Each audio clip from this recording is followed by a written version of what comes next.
Welcome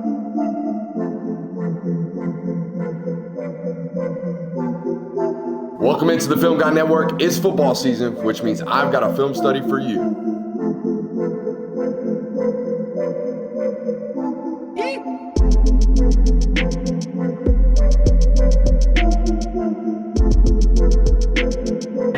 What's up? You really like that?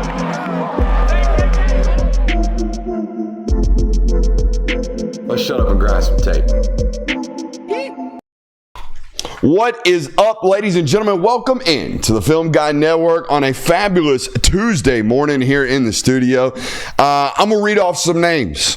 Lenore Sellers, Arch Manning, Gunnar Stockton, DJ Lagway, John Mateer, Marcel Reed, Dylan Raiola, Drew Aller, Garrett Nussmeier, Joey Aguilar, Cade Klubnik, Thomas Castellanos. Jonathan, those are the quarterbacks on this network since January that have had their own individual film study. How about that?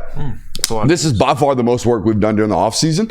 And I think it's been rewarded nicely with a lot of new subscribers, just crossed over 50,000 subs. If it sounds like I'm out of breath, it's because I was just sprinting for my notes to make sure we got back for the opening. All right, so what this video today is basically a catch-all. This is if we didn't study your quarterback over the offseason, you're getting it right now in the next hour and a half. I think it's going to be about an hour and a half long film study. So we'll put the timestamps of each individual player in the bio or the description of this video. And today we're going to be taking a look at Josh Hoover, Sawyer Robertson, Dante Moore, Rocco Becht, Taylen Green, not Sam Levitt, and Carson Beck. Here's the deal.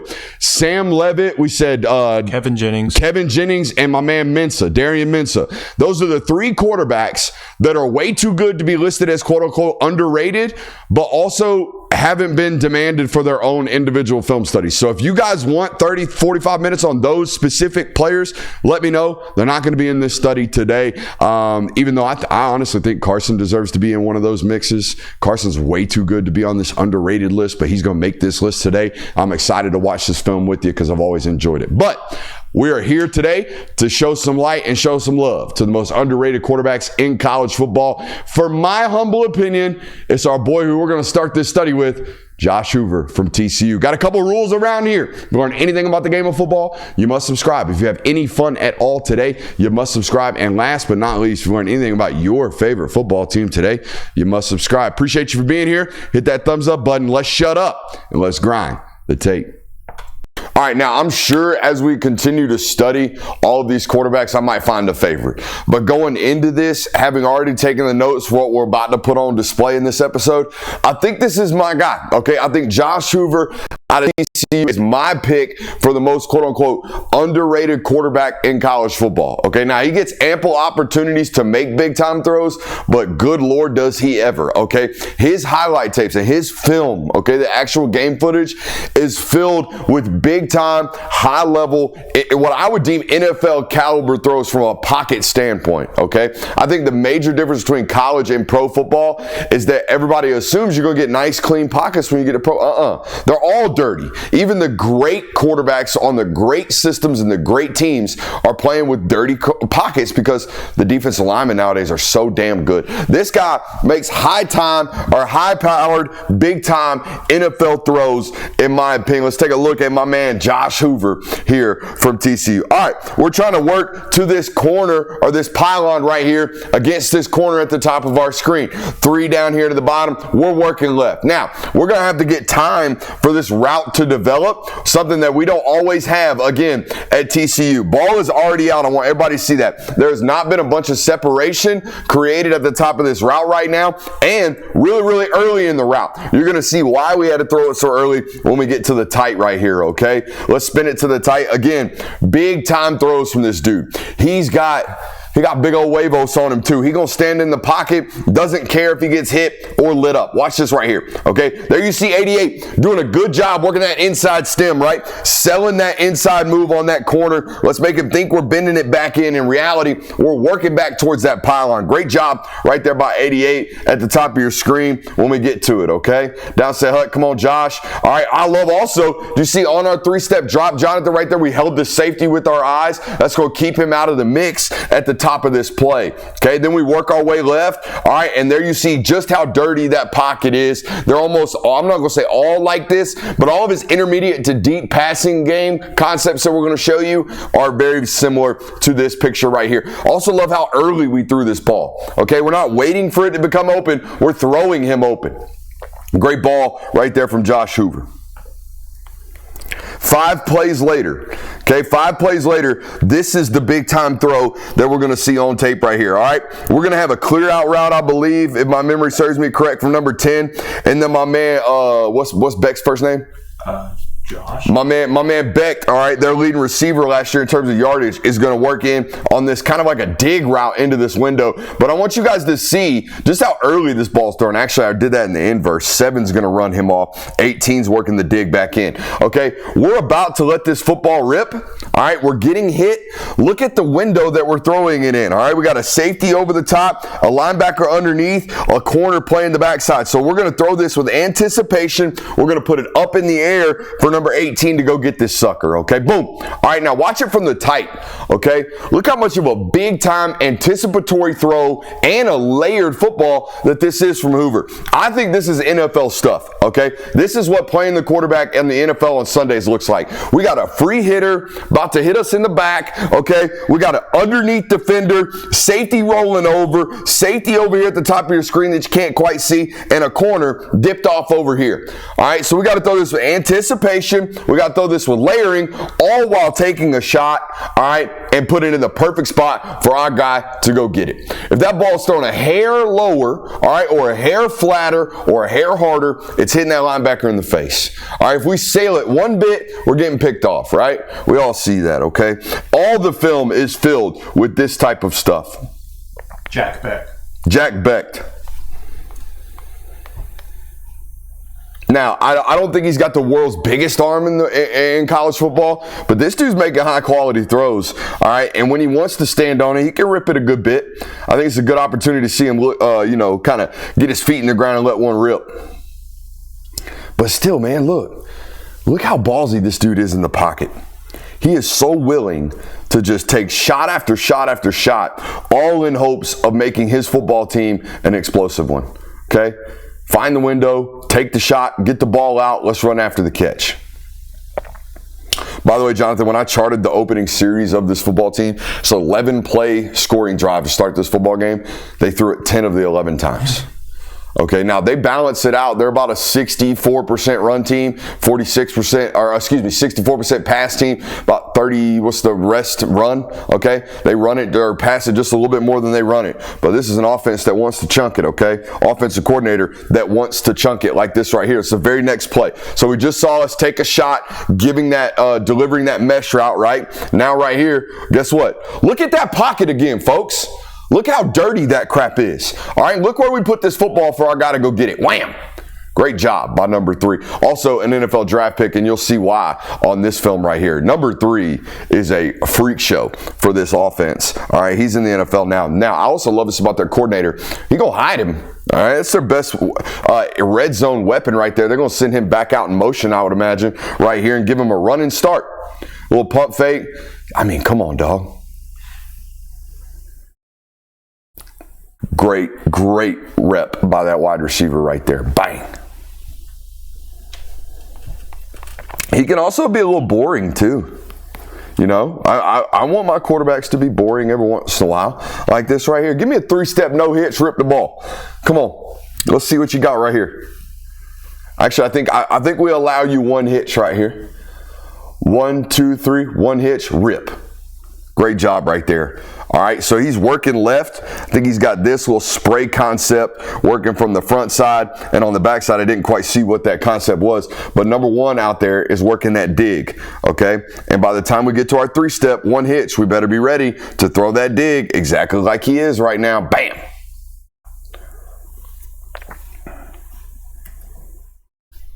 Now, Jonathan, let me ask you something. Would you rather have the guy that's just like this huge armed thrower, all right? Or like a Lagway, for example. We show you Lagway's tape, and he's just out here. I mean, my God, you just marvel at the ball that he throws. Or would you rather marvel at the pocket awareness, the pocket discipline, and the moxie from within the pocket that a college quarterback plays with? Which would you, as a fan, when you're watching at home, which would you rather have? That's hard. I know what the fan wants. The fan wants the oohs and the ahs and the woos and the wahs. They don't care about the fundamental. I gotta watch tape to see this dude balling. Mm-hmm. I'm probably gonna go with the moxie quarterback pocket presence. I think so, because that's what I've seen have the most success. It seems like. Okay, because you're a ball knower. I mean, I like to think I am. You've graduated. You sit in these rooms. I mean, hell, we've done 35 of these some bitches this offseason. So you've been learning some ball. There ain't no doubt. All right, this note just says coordinator is fun. I can't even remember what happened here. I will say this coordinator is very, very unique. Also, they run the most hybrid version of a no huddle that you will see. Okay, they huddle very briefly. They run right to the ball, and if they're huddling, it's probably for a purpose. Like this right here, I think they're trying to trick the defense. Okay, with a little bit of huddling up, rushing to the ball. Now we're under center. Oh, and then looky here, we got a little double pass option out here off the tunnel. Okay. Kendall Briles is the OC. I thought Kendall. No, you're right. So, oh my God. So the little Riley that was there, Garrett, got hired by Clemson. Mm-hmm. And then he went out and hired the little Briles and brought him to TCU. Mm-hmm. Okay. So folks on this network will remember us studying Kendall Briles at Arkansas all the way back in the day with KJ Jefferson. Oh, yeah. Yeah. He's a big-time thrower, guys. This is a big ball right here.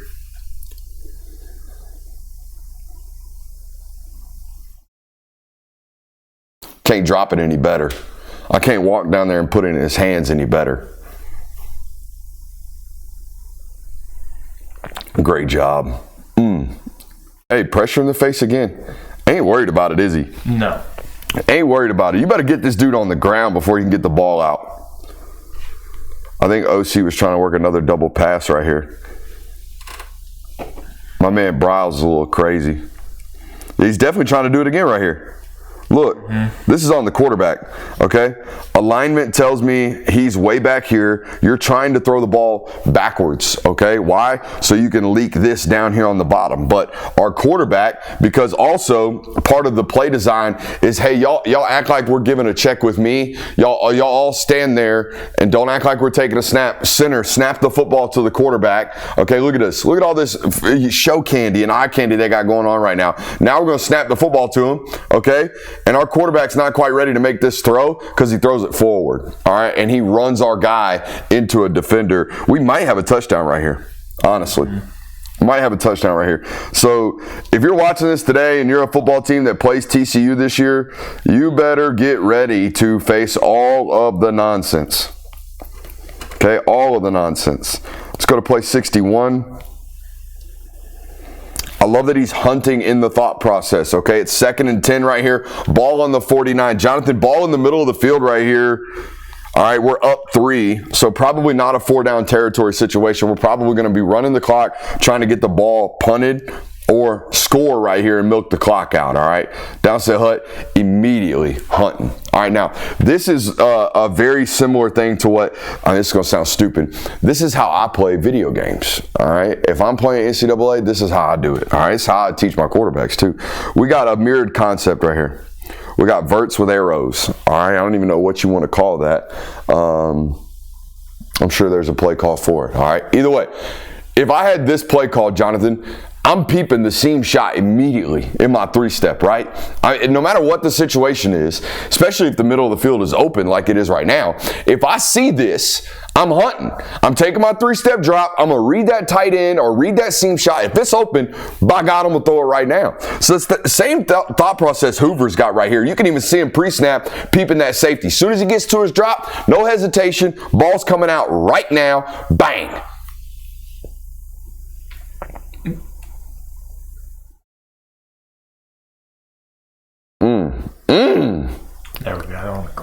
I know.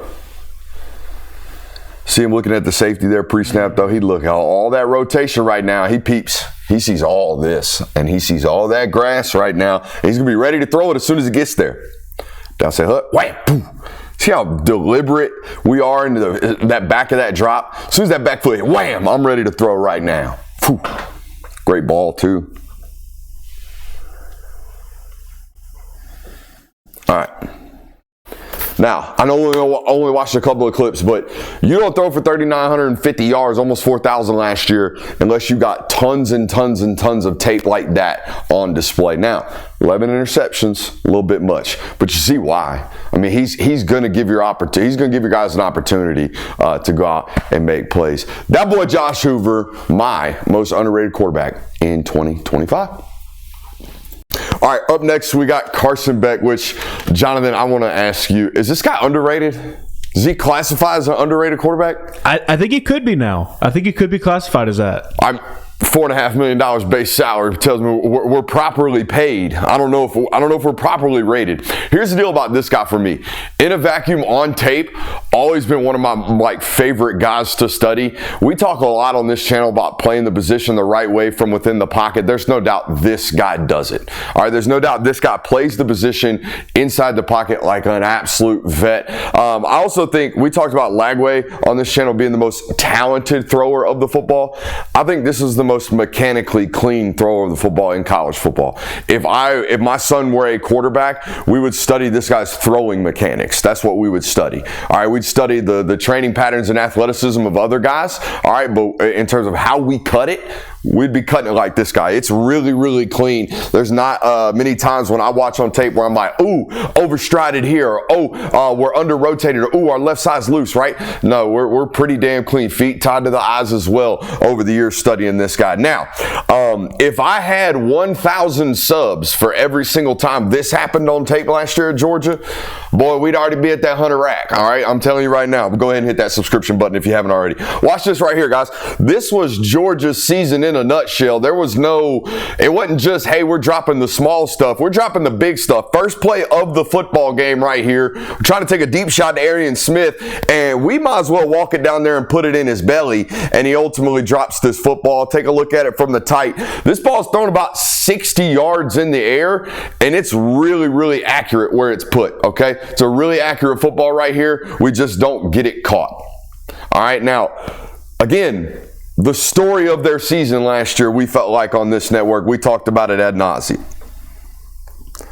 All right, so here's the deal about playing with this guy as your quarterback, though. Somebody in the progression better be getting open because he's going to play on time. Now, almost to a detriment to what you guys did last year at Miami. I'm talking to you Miami fans right now. I felt like Cam Ward's best plays last year were through extension, right? Getting outside of the pocket, making a play happen. Ooh, I'm going to get to my right. Ooh, I'm going to get to my left. 40-yard bomb, right? That ain't this guy. That's not what this guy's going to do. In fact, if the moment pressure is created, if you have a hot in the system, he's going to get to it, all right? And I enjoy that about him, all right? It's not a negative. I'm not saying it's a negative. This is what I'm talking about, okay? We're trying to work this deep over to Dom Lovett right here off a pseudo play action, okay? We're going to get a 6-7 man protection right here. Now, if we get hot, meaning if we get pressure, if we feel it at all, our only option to throw hot right now is this converted go down here against Jermon McCoy. Pretty damn good corner, I'd agree. All right, pretty damn good corner down here. We got to convert it to a go. If we get on top, we're throwing the go. If we don't, we're throwing a back shoulder. All right, so watch how quickly he recognizes, oh crap, I've got to play hot. Okay, and when he gets there, he's ready to strike. All right, and I think he puts this football actually in a relatively winnable position right here for Dylan Bell. Just can't get on top, okay? So this is why I've always said about this guy, very much so a facilitator. Don't know if he's going to be a playmaker, okay? And I don't necessarily always need him to be, especially on Sundays where I think he's ultimately going to play. But if you're waiting for this guy to play outside of the system, he's not gonna. So your guy's got to win, just like this right here, just like Georgia's season last year. He's gonna give you an opportunity to win, but you better go get it. You better have dudes that can actually go get the football and catch the football consistently, because he's going to give them an opportunity. Watch how quickly he realizes, oh shit, I'm hot. Okay, right here, boom. All right, we got to click over. We got to be ready to strike this football. Hey, competitive, right? Competitive. And it's a whole hell of a lot better than playing like a chicken with my head cut off, scrambling from a sack, and then throwing the ball out of bounds, or worse, getting sacked, or even worse, turning the football over, right? Another example here, and Georgia fans are going to get pissed off watching this, just another example of just how disconnected of an offense they were last year, right?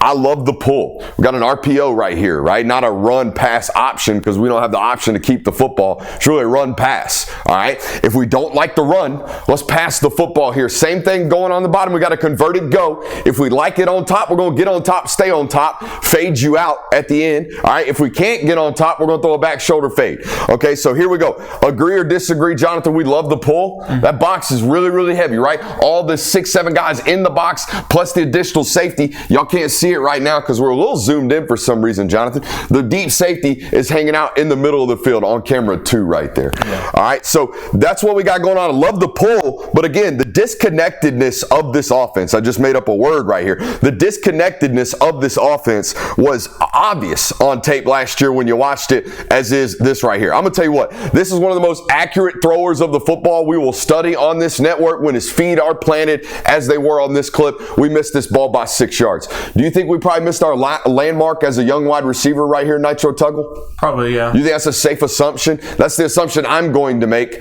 All right, it's the assumption I'm going to make. I bet our landmark was a little bit inaccurate right here as a wide receiver. Or I highly doubt this is the case. Maybe as a quarterback, we didn't realize we had a condensed split right here, Jonathan, right? We're not at the top of the numbers. There's a lot of the reasons why we could be disconnected, all right? And as an outside observer, we don't know the true answer. All we know is we can point to say, hey, those guys aren't on the same page.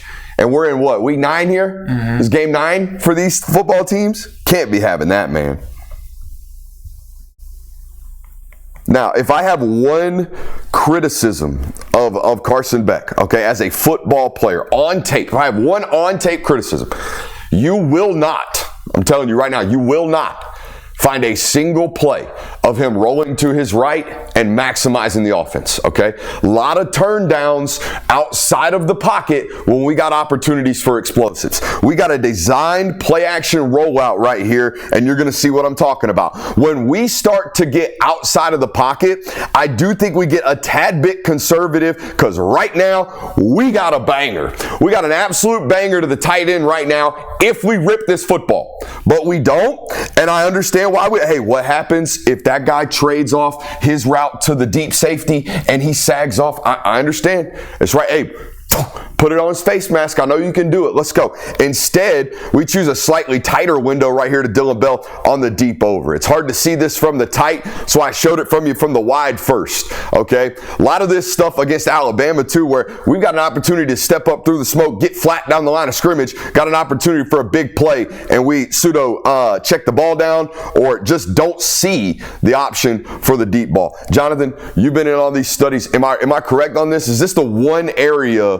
we're not aggressive enough outside of the pocket downfield? I feel like that's where explosives are made often in college football. Yeah, I think with Beck, it was either he wasn't aggressive enough or he got way too aggressive and he turned the ball over in these situations. Okay, so we're about to show you where I think he gets super aggressive. From within the pocket, dude knows he can rip it, all right? He's going to get aggressive from in there. When he's scrambling, I feel like I got to encourage him. Bubba, those are our 60-yard shots right there. We got the tight end flat down the sideline right now. Let's go. All right, so those types of plays I feel like we don't necessarily get after as a football player. But, hey, I'm telling you, he gonna hunt from in here. He's gonna hunt from in here. From inside the pocket, he is going to absolutely throw NFL caliber throws. Now, we got the free play, right?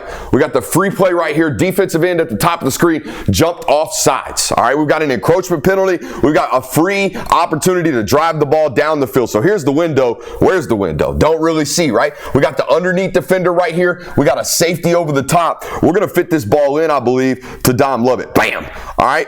Great ball right there, all right, and an aggressive ball from within the pocket. Now, I know we have a free play here, but we've seen him do this in regular scrimmage and regular play right here of throwing these nice, competitive, tight window throws from within the pocket, okay? That's where I feel like, Jonathan, he is super aggressive, okay? We love the way he plays from within inside the pocket. I've got to encourage him a little bit more outside the pocket. Now, if you're box score scouting this guy, you're going to see 12 turnovers last year, right? 12 interceptions. We've been the one on this on this internet space pointing to these, being like, hey, like half of them weren't even on the queue, right?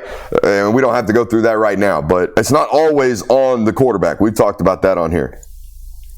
Again, man, I really don't think he minds doing what we call pushing the car, right? I don't think he minds pushing the car from within the pocket. Look at that window, all right? Look at that window that he sits Lawson Lucky down in, all right? Here's the concept we got. We got a clear out from London Humphreys, and we're trying to run what we call in this network a sail route to Lawson Lucky. But this corner right here, really, really smart. I think this is Ricky Gibson. He knows he's got safety help over the top. So if London drives into his safety help, he'll transfer him off, and now we get to sit down on this sail route from the tight end. We all see that right there, right? Corner looks like he's about to squat, and that's exactly what he does. So as a quarterback, I've got to throw this ball tight, right? I got to throw this ball kind of squatting this tight end back down on this spot to keep him out of the danger. Boom, right there. Now, I think this ball should be caught, especially if we go back and look at it from the tight right here. I do not, Jonathan and audience, I do not feel as if I ever have to encourage this guy to rip the ball when his feet are planted inside the pocket. He is confident doing that. Look at that ball.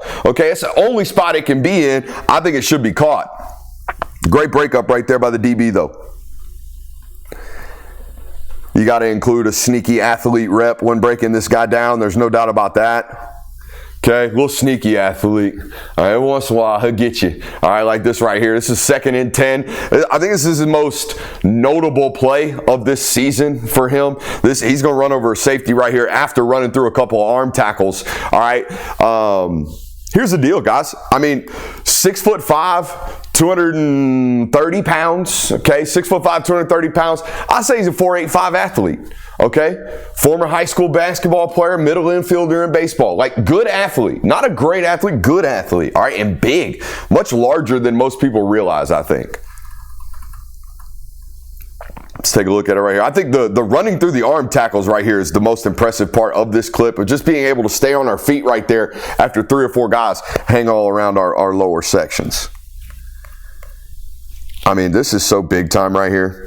This is so big time. What we're going to do, this is so big time from everybody. We're going to motion Arian Smith out, which is going to extend the leverage of both of these football players. All right, we're going to have him run whatever he runs. It doesn't matter. What we're trying to do is run this little skinny post right here to Oscar Delp, but we have to expand that leverage, right? We have to expand that leverage. So watch what happens with the motion right here. They're pointing it out, say, hey, watch out, watch out. All right, boom, come on, thank you, Arian. Everybody expands, right? And we're trying to get them to expand, again, to run this little skinny post right here from Oscar Delp. All right, we got what we call inside and outside, or underneath and over the top bracket coverage right here to take care of the tight end. All right, the only thing that can beat them is a great football. Watch this from the tight. This is tremendous. All right, this is a Sunday throw. I think this is his best throw from the year last year at Georgia. Okay, there you see that leverage being expanded based off the motion. Now we got that on top outside leverage, underneath inside leverage, and we're bending here. So we really got to beat him with the football. Thrown early, thrown high, thrown in the right spot.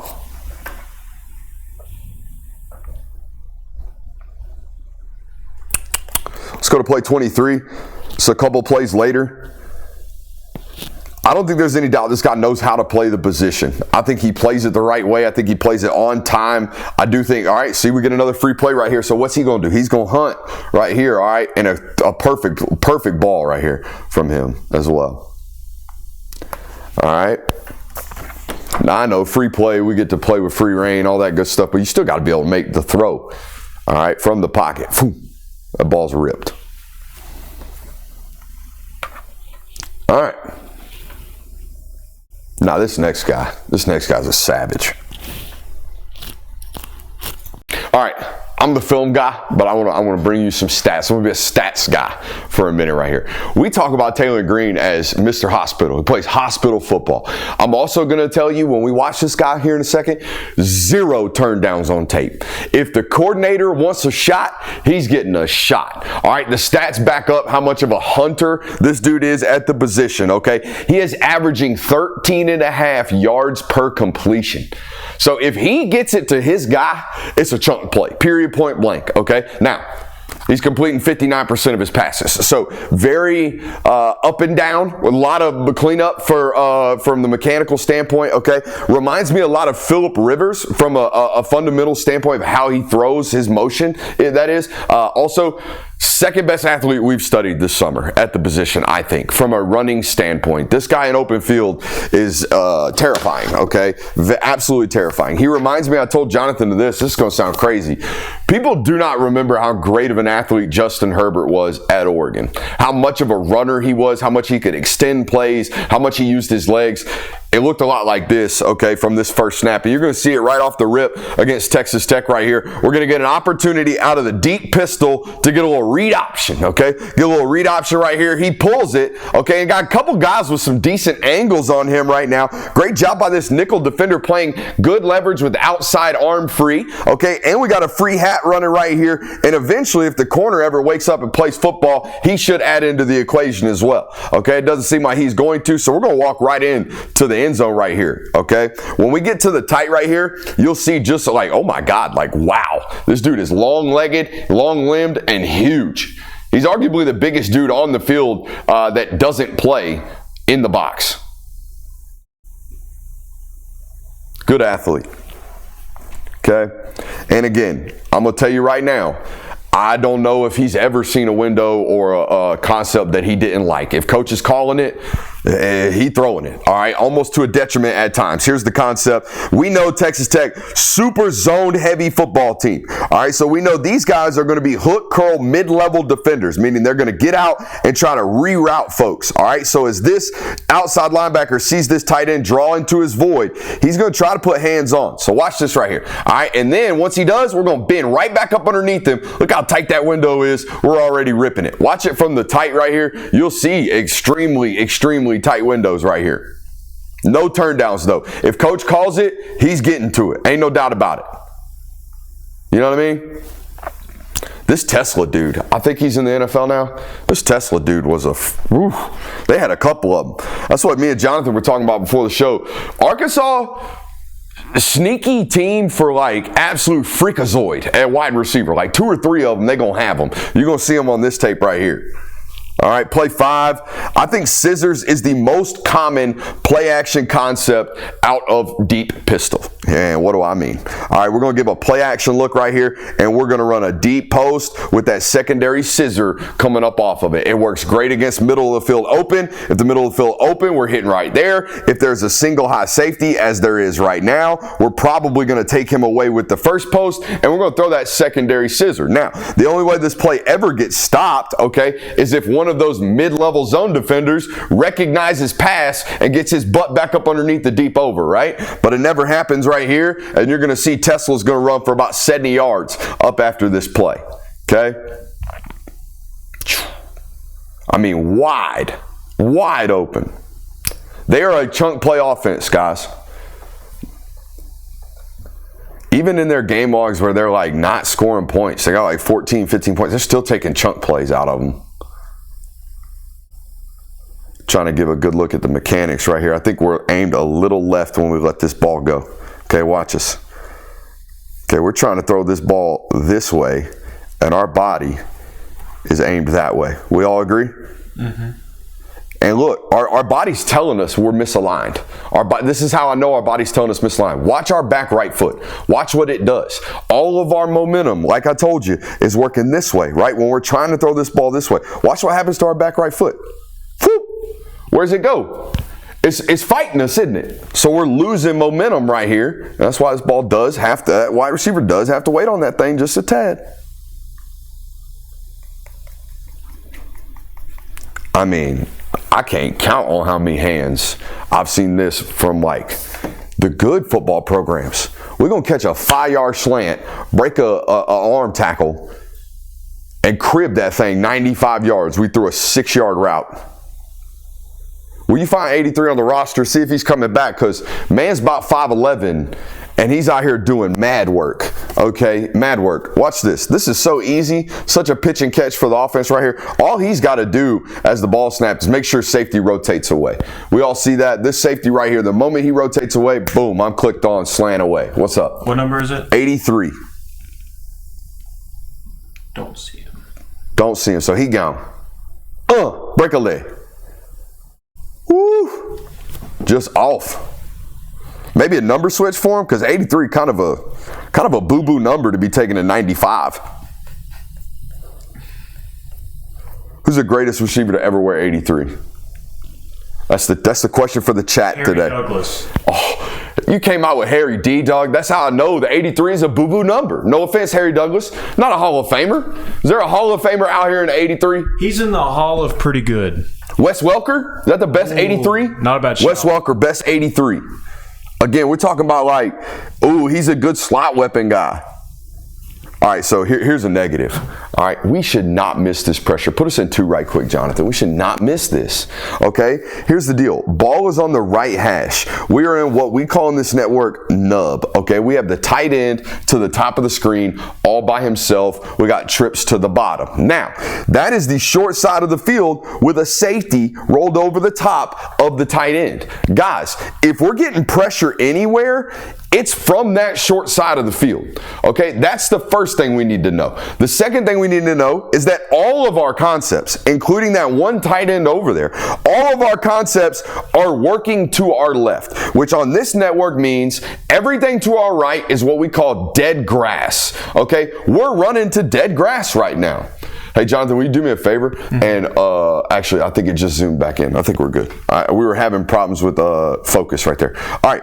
Anyways, let's go back to this. Okay, look at this. Look at the bottom of the screen over here. Okay, all of our concepts are working outward, right? We got this spacing route or arrow route right here for number 3. We're working this way. We're trying to work some type of switch release over here. Okay. Either way, everything is working this side of the screen. If we roll right, we're dead, okay? We have no options other than to run ourselves out of bounds, okay? So even our thought process here, right here, isn't all that great. Here's how I would coach this up. I'd say, hey, son, look, ball's on the right hash. I just told you, all of our pressure probably coming from our right, all of our concepts probably to our left. When you catch this ball, if you float anywhere, where should you float? To the left. Right? We're probably getting pressure from over here. Downside hut, float to our left. We probably got this arrow right when we need it to be coming. Just imagine, Jonathan. Downside hut, we float a little left right here because we sense pressure like we should. We might have that arrow right there, right? We might have this. Either way, unlucky situation for the coordinator because of the backed up positioning and just the happenstance of the play call. What you're calling while they're calling what they're calling. Like all mobile quarterbacks, though, he's going to be a real threat. Okay, when he does this right here, when he steps up and through and then gets flat, watch out. Okay, watch out. Probably going to hit you with a chunk play like he does right here. I think this is when defensive coordinators become most panicked. When quarterbacks step up past a speed rushing right tackle, okay, or right end, they step up through this smoke, get flat, and then start hunting. That's when coordinators really, really start to panic. I also love how his eyes scan right here, Jonathan. Watch, he's working his outside concept, boom, brings him all the way back over. Now that looks closed, doesn't it? Mm-hmm. That looks like an unopened wide receiver. Not if you just give him a little bit of time, boom. Chunk plays. He is a chunk play machine. Now, the other thing I know about these guys, okay, say what you want about old Ricky Pitino. Hey, Bobby Petrino. Say what you want about Bobby. Dude knows how to call plays, okay? And like what we talked about with Lane Kiffin the other day, he understands concepts. He understands what you're trying to do as a defense, so he understands, therefore, how to make you vulnerable, okay? How to make you vulnerable, like this right here, running a bunch of zone, okay? So I'm going to tell my number 2 wide receiver, hey, go step on that nickel corner's toes, okay? Mandatory outside release. On your receipt, we'll put MOR, meaning you have to run outside that guy. What in the world? What happened there, bro? I don't know.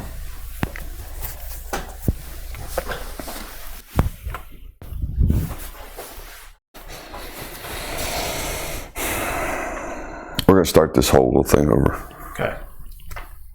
This little Patino part.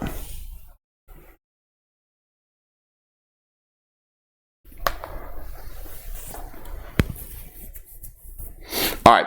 Other thing about this offense, say what you want about Bobby Petrino, okay? The dude's been calling plays for a long time. We talked the other day watching Lane Kiffin about how he understands what defenses are doing, therefore he understands how to put them into conflict. Like this right here. Texas Tech has been running, as they normally do, a crap load of zone coverage, all right? They got a little bit of man-to-man over here with some safety help. But down here on the bottom, they're going to be running a lot of zone, okay? So how do I attack this? Well, I know for a fact that this nickel's responsibilities are to put hands on number 2. So if I take my number 2 wide receiver and I tell him, hey, go step on his toes, you got a mandatory outside release. I'm going to run up, step on his toes, run through his outside shoulder, all the while going to run a hitch down here on the bottom, knowing that this corner, when pressed, has to carry number 2 vertically. Watch this right here, okay? Boom. Number 4 is rolling out, okay? So he's got that deep corner, most likely. Downset Hut.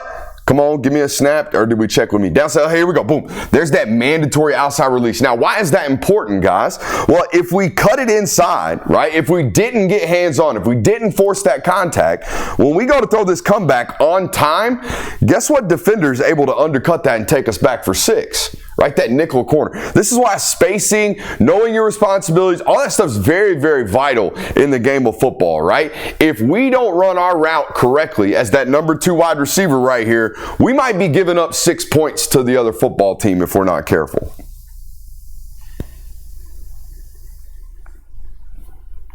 Zero. I mean 0 turndowns on tape from this guy. If you call it, he's ripping it, okay? Downset Hut, what's the concept here? Oh my Lord. He's trying to throw the seam ball right here from number 2. I think it's late. I think I throw this a tad bit earlier. But I mean, you talking about aggressive, dude. He's going to throw it. Okay, if you call it, he's ripping it.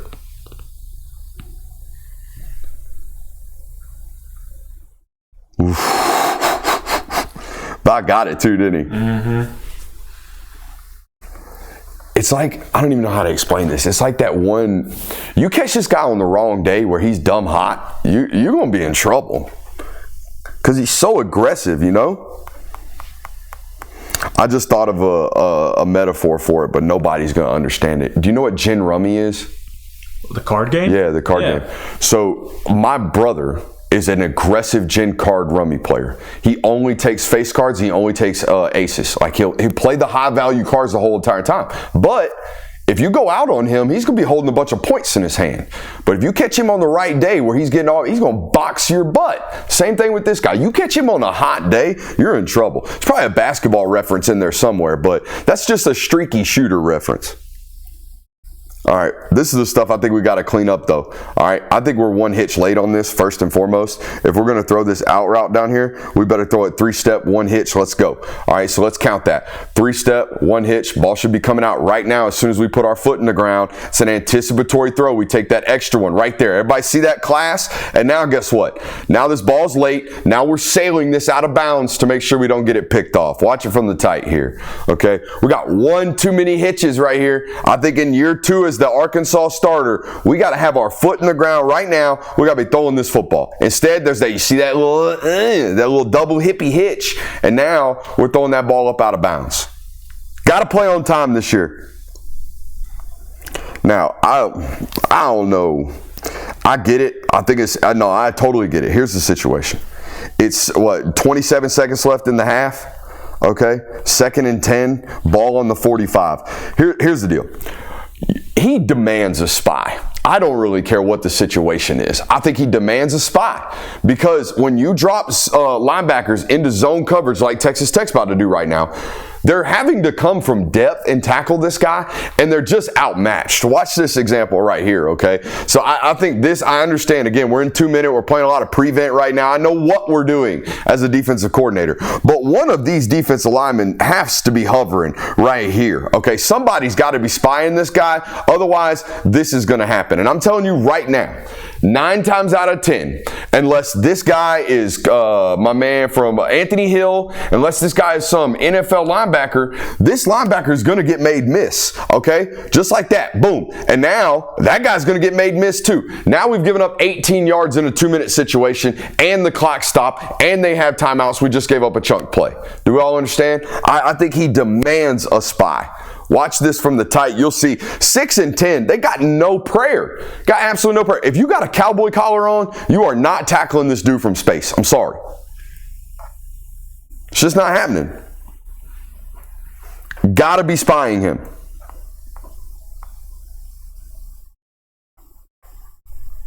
Why does this say? Oh, this is a good decision. I don't think it's a good ball. I think this ball flutters on us a little bit. Okay, 0 turn downs on the tape is what the notes say. All we have right here is a smash concept. Okay, so last one we're gonna watch. All we got right here is a pseudo smash. All right, it's to the boundary and it's tight. We got a flare right here from the back. All right, we're gonna run an arrow from the back, and we got that kind of corner route here from the wide receiver. All we're really doing is reading this corner. If this corner squats on the arrow, we throw the corner, or whatever y'all want to call that. Okay. Great mandatory inside release right there at the top of the screen from 83. Got to get inside, right? Got to get inside, so we got room to get to this portion of the field. Now, as a quarterback, all we're doing, reading that corner. That's all we got to do. It's a half-field read right here from the coordinator. I love it.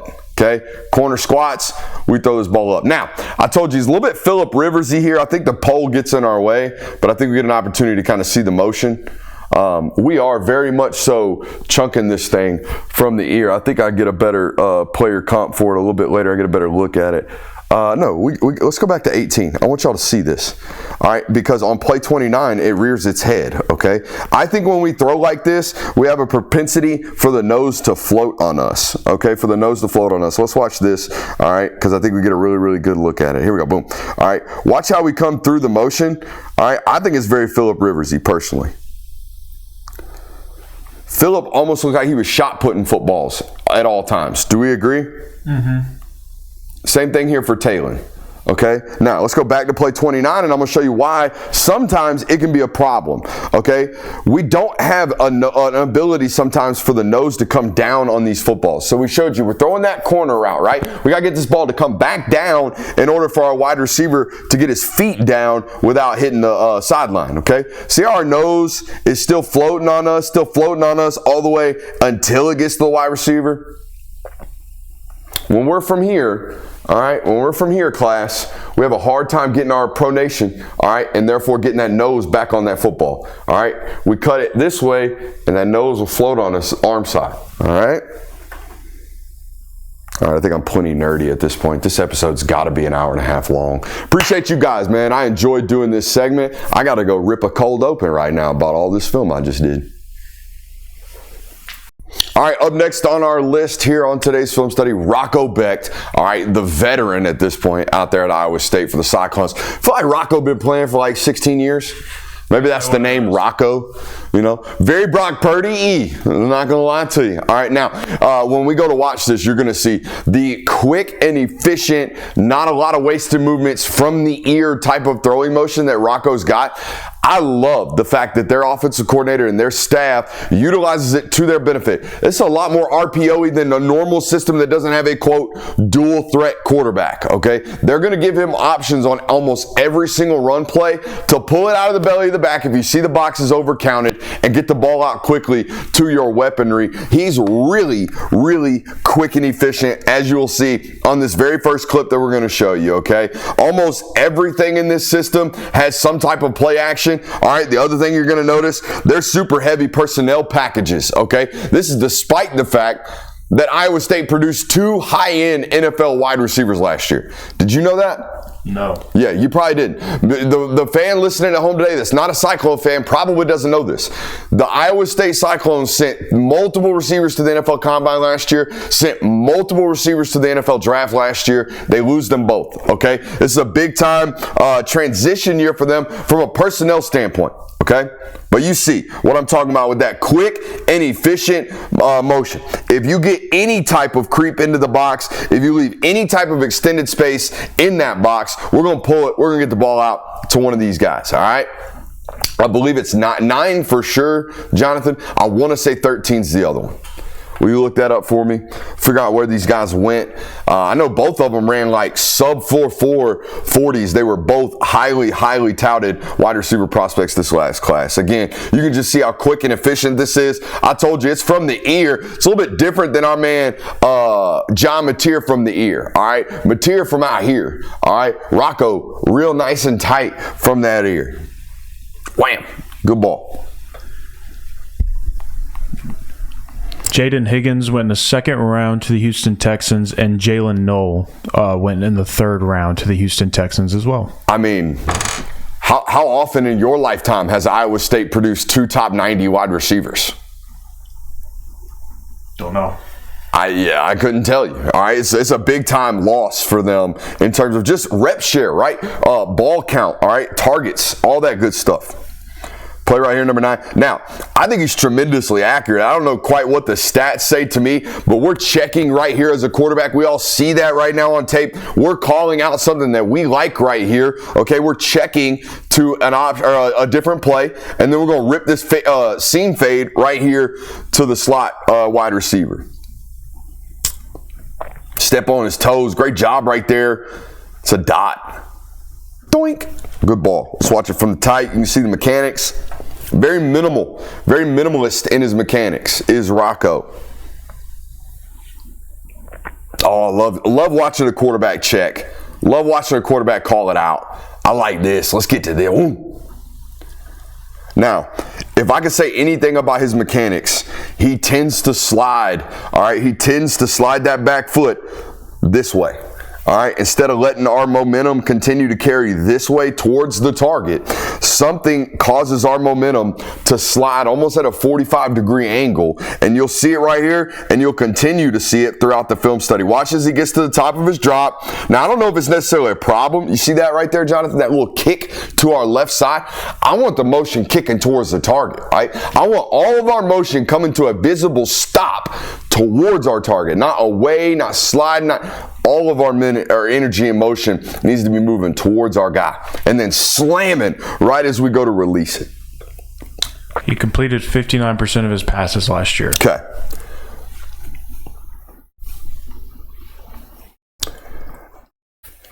Ball placement and completion percentage tell me whether or not you're accurate. Now, you can be a 59% completion guy, but if your ball placement is great, when I watch you on tape, I might not have as many questions. You know what I'm saying? We're not box score scouters, all right? We're a do the stats confirm. So what that tells me about that stat is the mechanics, the ball, the film tells me he's relatively accurate. The stats do not. We probably got an offense that's driving the ball down the field, you know, when we're throwing the ball. Little screen right here as I say that. I think he's competitive, Jonathan. I think he's really, really competitive. I think he's willing to take shots for his teammates. No different than my man that we just watched recently with Josh Hoover. Okay? Downset Hut, watch him float. Oh, we got a free hitter right now. I know my concept's coming back to my left. I better buy as much time as I can and then flip that sucker to my ball carrier. Number 9 is definitely one of the guys that went to the league. How about this play call, Jonathan? We're going to get a 12 personnel out of the eye play action pass here in a second. Okay, let's check D&D. Oh, come on, man. Who's shooting the D&D right here? 2nd and 7. Man's hammered. All right, 2nd and 7. Look at this formation. And he's checking to it. A lot of freedom at the line of scrimmage for this quarterback. Boom. Play action. Deep shot. Now, it's a 35-yard deep shot. It ain't a 65-yard deep shot, but it's hit.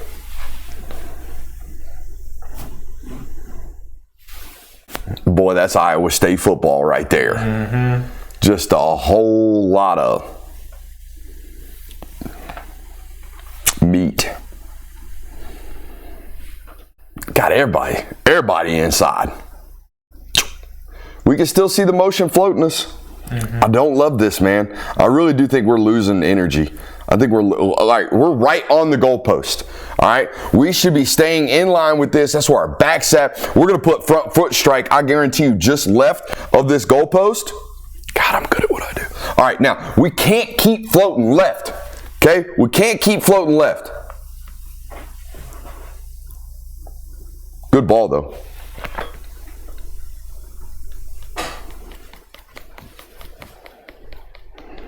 Now, every time we get to this is show notes, by the way. Every time we're watching a quarterback and you're seeing me do that over and over and over and over and over and over and over again, all right, either A, they run the ball a lot, or B, they don't ask him to do a whole bunch in that particular football game. All right, we're watching the first half right here. We're going to get to the second half in this football game where he's going to have to start chunking it a good bit, okay? Because here we go. They're down 18. All right, so we're about to chunk it a good bit right here.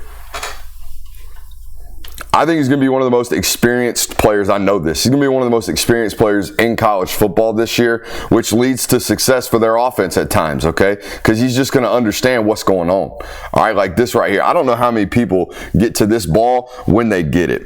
All right, I don't know what all the concepts we have, but eventually we have this number 2 wide receiver working to a spot route. That's going to be our last read in the progression. Watch how fast we go through these reads right here, okay? Oh, we don't like the left side right here. I think he's looking at that option from the tight end as we come off the line of scrimmage. He doesn't like it, so we're going to reset back over here, and he doesn't like the comeback. Now he knows, hey, my spot route eventually is going to find it over the ball. All right, now, the difference between some of these guys that we study and the others is that, yeah, we're not only A, working through reads, but B, we're doing so in a dirty pocket, right? Some of these quarterbacks get to 1, 2, 3, 4, check down.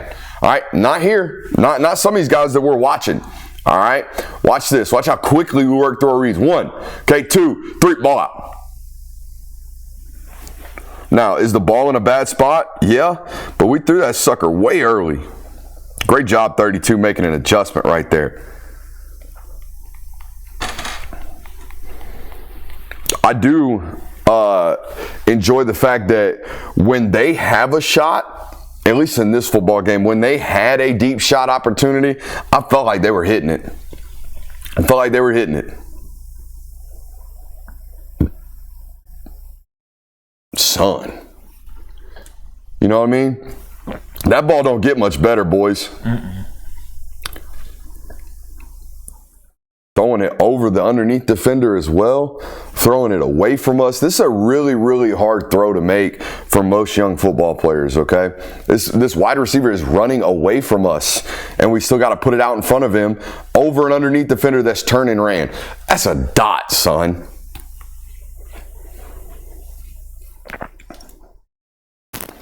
I think he's a window thrower, Jonathan.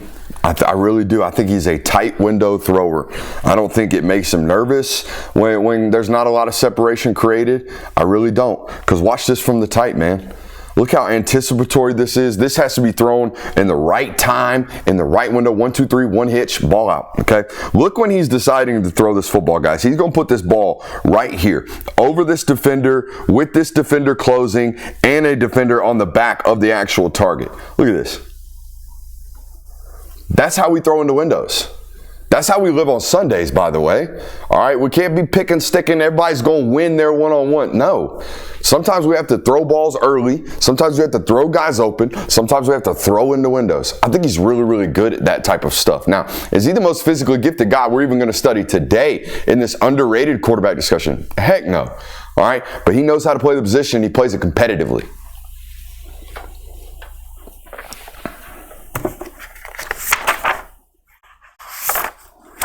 Let's do one more. Hey, I want to make a formal apology to my boy, the certified big chucker. My boy, Sawyer Robertson. All right, we were about to record our intro, our cold open to this massive film study of all these quarterbacks. And I'll start rattling off. I studied so-and-so, we get them on. I'm like, crap. We forgot Sawyer Robertson. So here we are. We're going to break down my boy, the big chucker. And you're going to see why we call him the big chucker right here on this clip right here, all right? About 6'4", I don't know, 6'4", 6'5".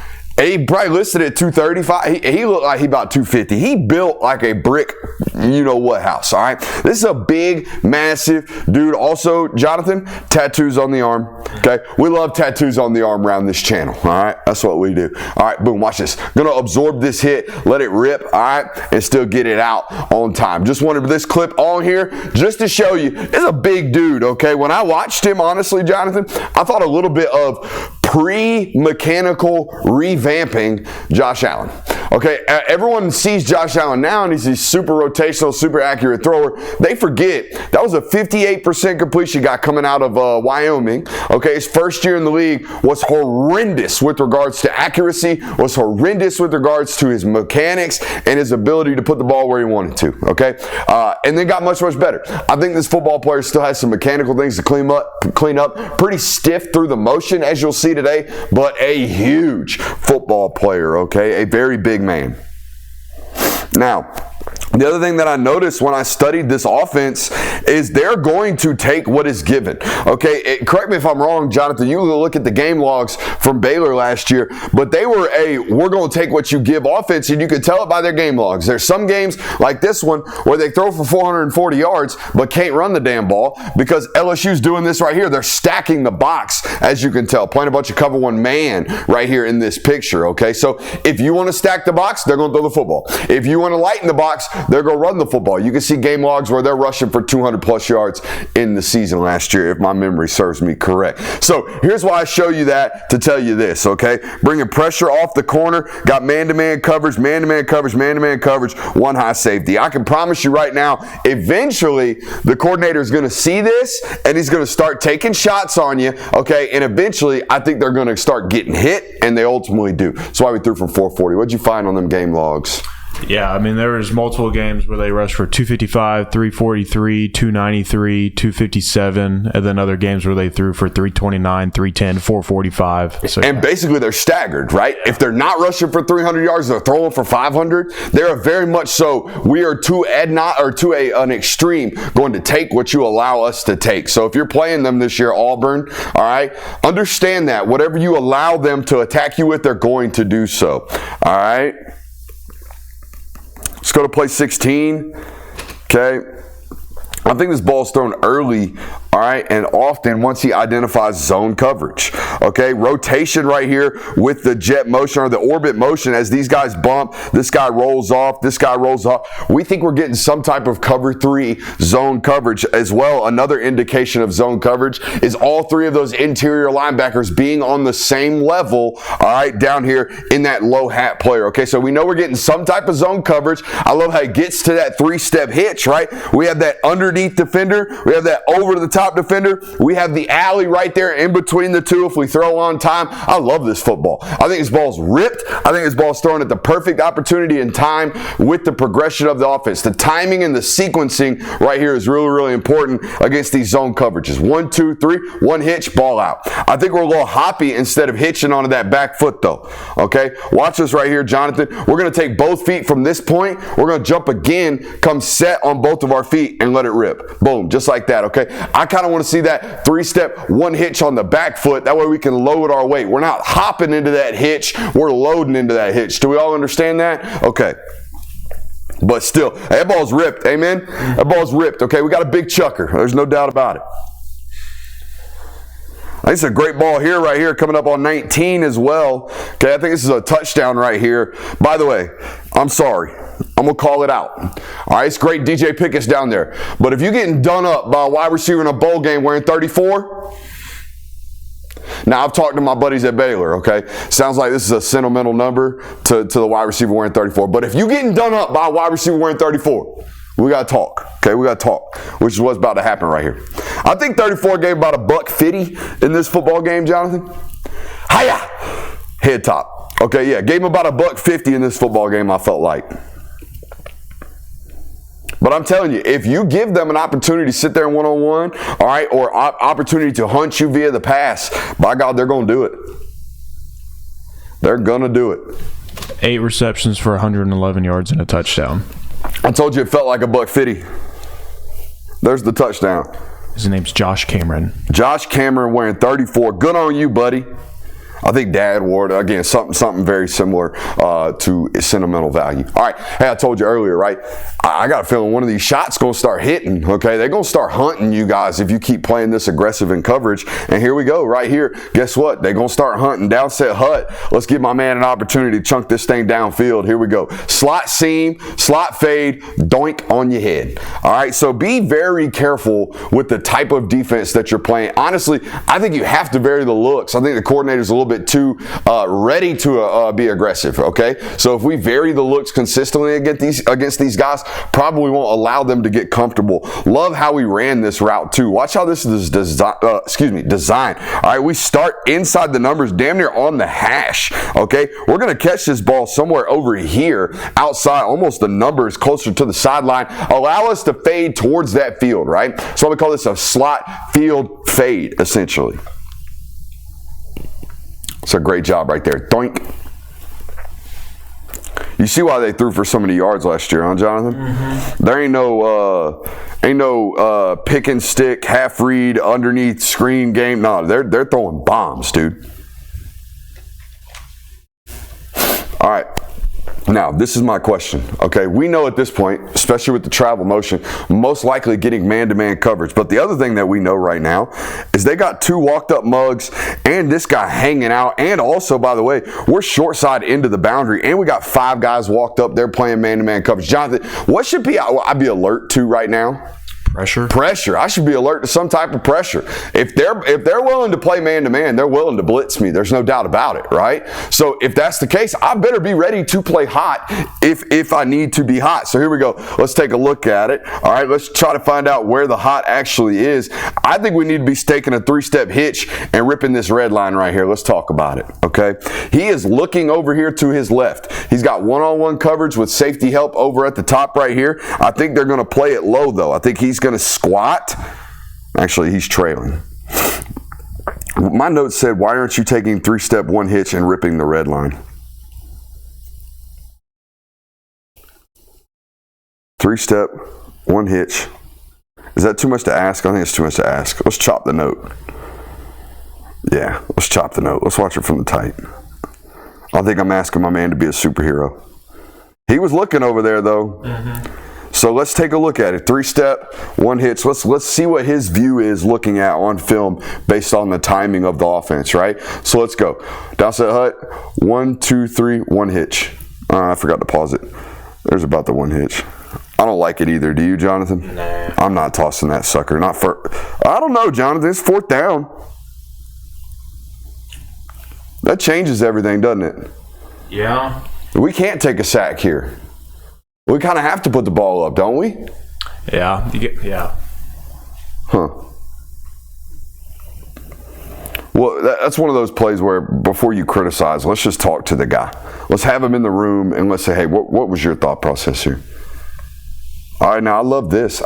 Somehow he figured, hey, if I get into bunch duos, they play a quarters pseudo shell. Do we see that? They play a too high shell. Okay, now I got these corners on islands playing deep quarters, all right, and playing off their instincts. Now guess what I can do to them? Now I can get them with the sluggo. Okay, so we motion the wide receiver out, and now we really got this nice pretty quarter shell, don't we? So if we take this sluggo right here at the top of the screen, we might win on this sucker, and we do.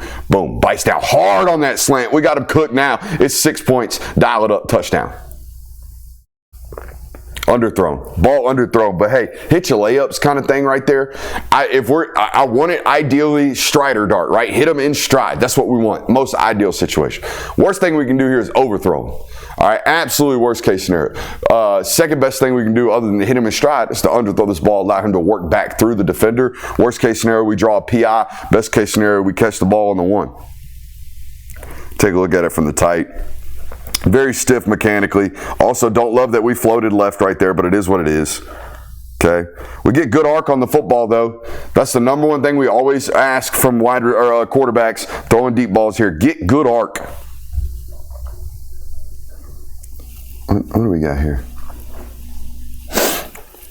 The notes just say sudden for a big fella. They're trying to work the sail right here into the boundary. Hey, ball on the left hash. We got formation into the boundary. Odds are in college football nowadays against zone coverage, you're going to get what play, Jonathan? Flood. Flood. You're going to get flood. That's right. You're going to get flood into the boundary. We're going to take these three guys, okay, and we're going to mess with this zone concept over here, most likely ending with somebody running the sail, okay? So let's take a look at it right here. There's the sail route right there, okay? He doesn't like it because the nickel does a great job right here. Watch this nickel defender, okay? He does a great job understanding, hey, 33, the young weeks, he's got low flat. So all I got to do is get high and make sure nobody sinks out behind me. Does a great job. So the sail's cooked right now. Guess what Buddy's already doing? Buddy's already over here back to number 4, it looks like, in the progression. He's letting that ball out onto the check down. Now, I like that our brain is sudden here. I do not like what we're doing mechanically with our lower half right here. Look how panicked we are. Look how crazy we are with our feet. Now, I understand why now when I look at it from the wide, or from the tight rather, right tackle's getting beat. It's a good job playing hot right here. That's why the notes say pretty sudden for a big guy. Wow. Oof. Has LSU tackling been the standard the last 2 seasons? No. I didn't think so either. All right, I'm going to leave this one on here because this is the big chucker right here. This is why frame matters to a lot of evaluators, okay? When this happens right here, are we going to be able to play 4 quarters? I mean, dude didn't even go to the ground right there. That's why we call him the big chucker, man. He's going to stand in there every once in a while and let him rip. Look at this. They got losses of 51 pass attempts and 21 attempts last year.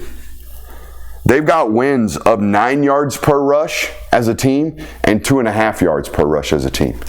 Baylor is a statistical anomaly. It makes no sense. All right, next up, I'm not going to lie to you. I don't know if he's underrated. I think he's unknown. It's Dante Moore, okay? We're going to watch some UCLA stuff now. I was just explaining this to Jonathan. I think Dan Lanning's, the number one thing he's got to do is create confidence for this young man. Now, the schedule's going to do it, all right? I know we took a year off and sitting behind Dylan, and we practiced, and we did a lot of development and all that good stuff, and you're probably a totally different player than what we saw 18 months ago on tape. But this is scarring, all right? This ain't like bad tape. This is tape that scars young quarterbacks, okay? This is the type of experience when I go out there and I get obliterated while playing my worst football ever. This is when we lose it mentally. Like, we just don't have the type of confidence that we should unless we get a good football coach around us that can coach us and talk us back up. So I think that's the most important thing for Dante this early part of the season, again, against a schedule that is a cakewalk. Okay, so can you build up some confidence for this guy? Because this stuff that we're about to watch, this is some bad stuff, okay? And it ain't his fault. It's not all his fault. The parts around him were crippling. There's no reason, or there's no secret that Chip Kelly left this job as a head coach to go be an offensive coordinator. Okay, a literal step down because he just didn't want to do it anymore. And it's very clear to me when I watch this that the whole organization needed a turnover. All right, and they got that turnover. But let's watch this right here. This first clip right here is play number 3 of the football game, guys. All right, imagine this. You're 18 years old. You're a true freshman. And by the way, this is their best game. They won this football game with him as a starter. The rest of them were downhill. But watch this right here. All right, first drop back of the game. We're going to get absolutely obliterated. All right, we're going to throw a pick, and it's going to be our fault. All right, and it's a bad decision anyways. All right, and here's why I'm going to tell you it's a bad decision. Because pre-snap, we think we got safeties walked up, all right, and we got this post working into the middle of the field. But I'm going to tell you right now, that safety's going to be sitting there, and that safety's going to be sitting there. All right, so even if we had a clean pocket, I don't think it's a good decision with the football. All right, I don't think it's a good decision with the football, but we're a young quarterback, so what are we going to say? All right, let's watch it from the tight. You can see what I'm talking about. Our running back just gets ran right through. All right, our tight end gets ran right through, and we get walked up off of our feet really, really quickly before we can even throw this football. Okay, it obviously flutters on us, and we get picked off. But we do at least get up and get ran over.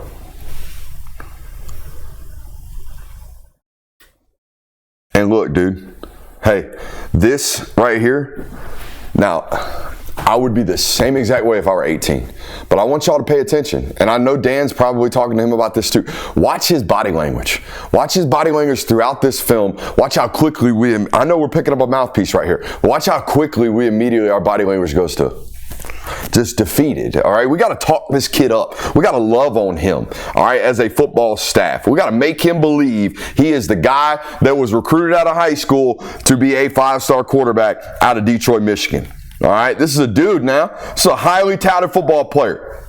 And you can see it. You can see the flick when he starts to roll, when they start to move him around, when they actually give him an opportunity to play the position cleanly. You can see this dude's got juice in the arm. There's tremendous arm talent on this football player, okay? And you can see it. We just got to give him opportunities.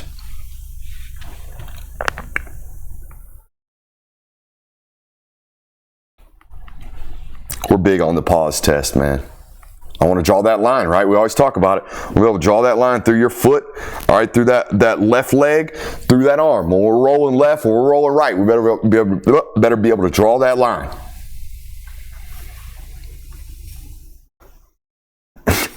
This note just says, I mean, what are we doing, man?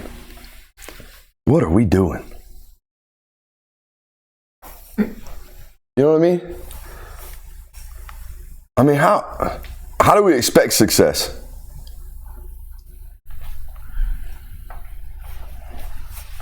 It's tough.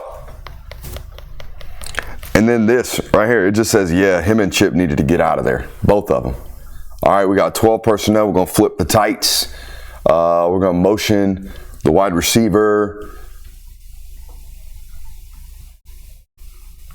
I don't know what we're doing. I don't know why we spin here. I think we're panicking. Again, when I see stuff, free hitters, never great.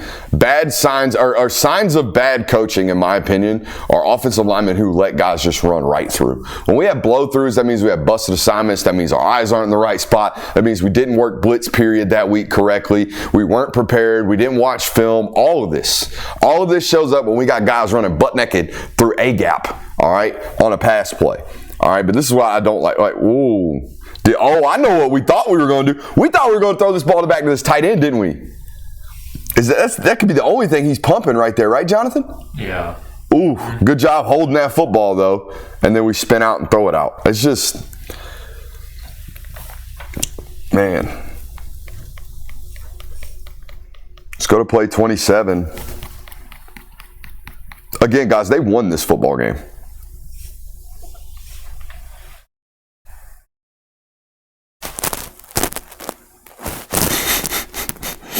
That ball got caught. I think he's a little shell-shocked. I would be. Okay? I'm surprised we get this ball over this defensive end. We must have manipulated our arm angle right here. I bet we get up. I bet we go right up through the tower right here, Jonathan, instead of our normal slot right here. Yeet. You can see the ball jump, though, can't you? Mm-hmm. There's no doubt when he actually has an ability to throw the football, he can spin it. I just got to get him confident again. I got to make him love football again. I don't know if this kid right here loves football, getting beat up like this. Look at this throw right here, Jonathan. Doink. Of course, with pressure in his face, right? Of course he's going to get hit. Ain't no doubt. Wham. Doink. Good ball. Really, really talented.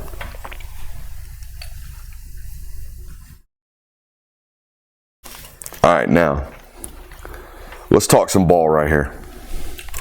It's 3rd and 10, ball on our own 18, 10 minutes left in the fourth. We're up, second, we're up 3. Okay, now, what I haven't shown you is this play 36 in this football game. They've been getting pressured all damn game. Exotics, all left and right, crazy pressure. Now, when we come up to the ball, 3rd and 10, ball on our own end, been getting pressure all day. I think it would behoove us as an offense to at least have a hot, like one. Just one, somebody in the system that's there to say, hey, if they blitz everybody and go cover 0, avoid a sack right here. We're in our own end, right? We don't want to be punting from our own 10-yard line. We don't want to be putting the ball at risk. Can we give him a hot? All right. Now, I do understand if I were sitting here today, all right, and if I were the coach of this football team, and I'm telling Brooks Austin, the fatty, standing in front of a film study on August when we played this game 18 months ago, I would say, hey, Brooks, sorry, we got 10 yards to gain right now. We need 8-man pass protection just to breathe back there, just to survive. So you can talk about checking down and all that stuff, but I'm trying to get the sticks, and the only way to do that is an 8-man pass pro, which is what they do. They send or have 8 men in pass protection and still can't get it protected. We're going to get absolutely blown up back here in our own end. Quarterback going to make a terrible mistake of bowling back out. And now guess what? Now we're punting the damn ball from our own 5. All right. So I just think these types of things are why, like, when I watched UCLA and then watched Ohio State offense, it was very clear to me that Chip had way too much to handle down there at UCLA, that he couldn't handle his own offense. Because this ain't Chip Kelly offense. It's not. I mean, look at the average depth of target right here at the top of our screen. Our only 3 options up here on this side of the field, by the way. Look at the average depth of target. We can't get a single one of these balls off right now in 3 steps, can we? Not a single one. All right? We got to clear out from the tight end. That's all fun and dandy. I don't know what the number 3, he's running a bender back in there. And then we got the out and up from the number 3 wide receiver at the top. It's going to take 9 days for that out and up to get open.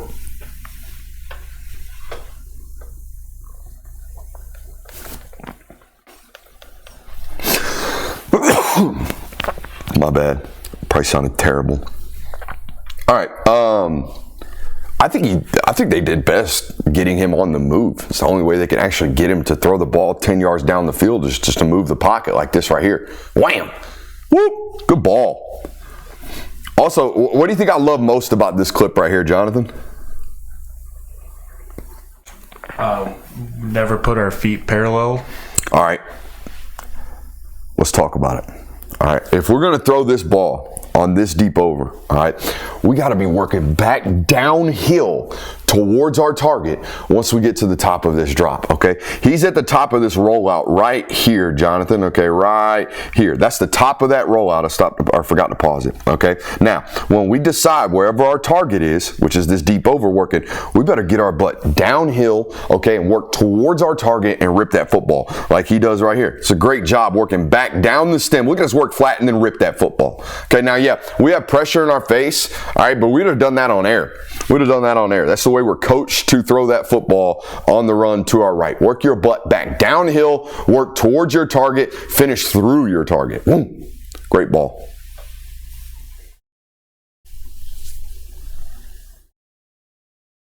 All right, let's go to 49. And I do think the best thing for this young man's development and to stop the stunting of his growth was for Chip to have pulled this young man. All right, because I don't think we were doing anything good for his future when we're out here putting him in this case right here. Like, holy hell, when we're making this guy complete balls like this just to survive, we might want to get him up out of there. Okay, watch this from the tight. It's a hell of a football from this young man. Just getting caved right there, and we put it in a perfect spot.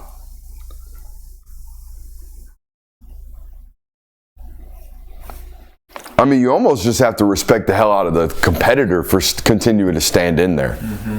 Whew.